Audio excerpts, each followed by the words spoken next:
Ninin Qurratul Aini dari Prodi PGSD semester 2 dengan NIM 0501201011. Di sini saya akan menjelaskan tentang pengertian individu sebagai peserta didik.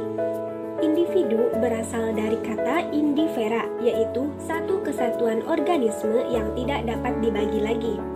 Setiap individu jelas memiliki ciri, sifat, dan karakteristik sendiri.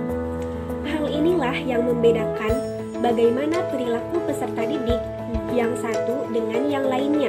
Sebagai seorang guru, memahami karakter individu peserta didik akan sangat membantu berjalannya proses pembelajaran. Karena jika guru telah memahami berbagai karakteristik siswanya, maka dia akan mudah untuk menentukan cara mengajar, metodenya bagaimana, medianya apa yang cocok untuk dilakukan pada siswa tersebut. Dan tentu saja hal ini akan berdampak pada hasil belajar siswa. Selanjutnya adalah karakteristik individu sebagai peserta didik. Berbicara tentang individu, individu berasal dari kata indivera yang berarti satu kesatuan organisme yang tidak dapat dipisahkan. Karakteristik individu sebagai peserta didik, individu memiliki sifat bawaan dan karakteristik yang diperoleh dari pengaruh lingkungan sekitar. Karakteristik yang bersifat biologis cenderung lebih bersifat tetap, sedangkan karakteristik yang berkaitan dengan faktor psikologis lebih mudah berubah karena dipengaruhi oleh pengalaman atau lingkungan. 1. Pengertian dan karakteristik kehidupan pribadi. Kehidupan individu yang utuh, lengkap, dan memiliki ciri khusus atau unik. Kehidupan pribadi seseorang menyangkut berbagai aspek, di antaranya 1. Aspek emosional, 2. Aspek psikologis, dan yang ketiga, aspek sosial budaya. 2. Faktor-faktor yang mempengaruhi perkembangan pribadi. Dipengaruhi oleh faktor keturunan atau bawaan dan faktor lingkungan atau pengalaman. Yang ketiga, perbedaan individu dalam perkembangan pribadi.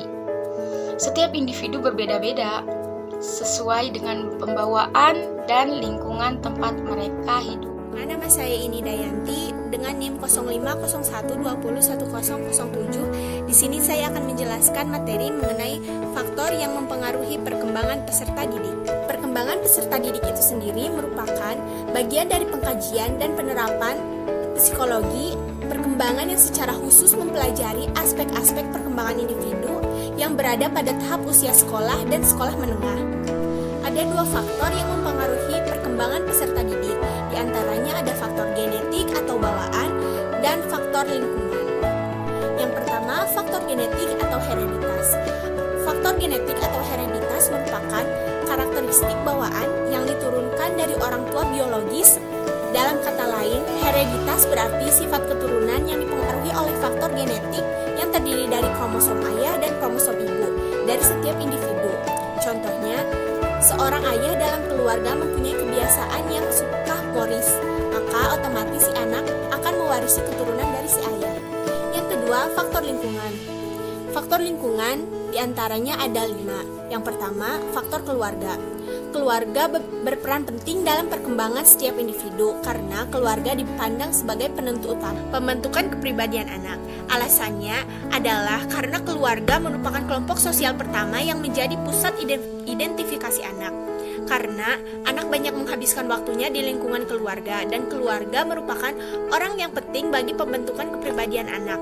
Suasana keluarga pun sangat penting bagi perkembangan kehidupan anak. Yang kedua, lingkungan sekitar. Dalam psikologi, lingkungan adalah segala sesuatu yang ada dalam lingkungan individu, meliputi sikap, tingkah laku, dan perkembangannya.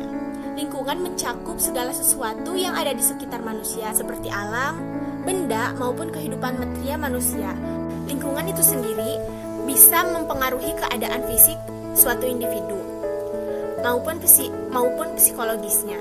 Pengaruh secara fisiologis meliputi kesehatan lingkungan, kebersihan lingkungan, dan udara yang nantinya berdampak pada kesehatan jasmani setiap individu.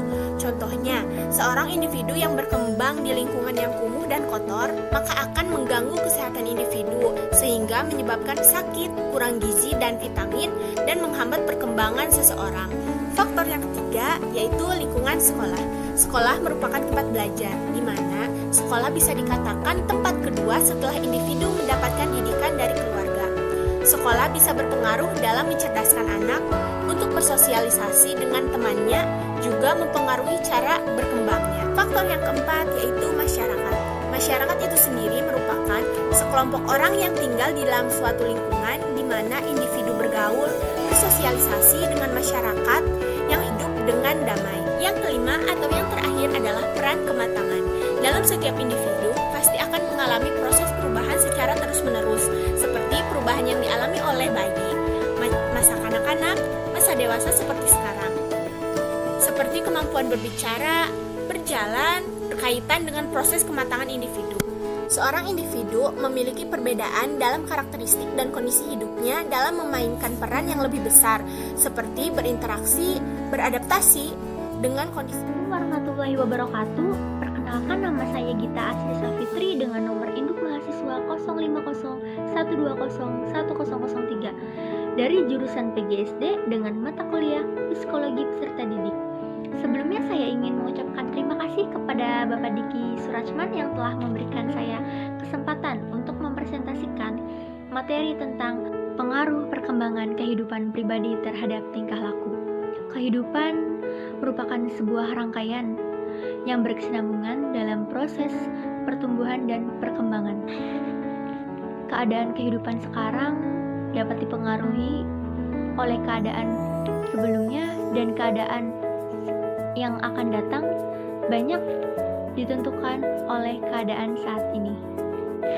Dan dengan demikian, tingkah laku seseorang juga dapat ditentukan dan dipengaruhi oleh hasil proses perkembangan kehidupan sebelumnya, dan dalam keadaan berintegrasi dengan kejadian-kejadian saat sekarang. Dan dengan demikian dapat dikatakan jika sejak awal perkembangan kehidupan terbentuk secara terpadu dan harmonis, dapat diharapkan tingkah laku yang merupakan berbagai aspek pribadi itu baik, dan kehidupan pribadi yang mantap itu mampu menghadapi dan memecahkan suatu permasalahan dalam keadaan pengendalian emosi secara matang, tertib, disiplin, dan penuh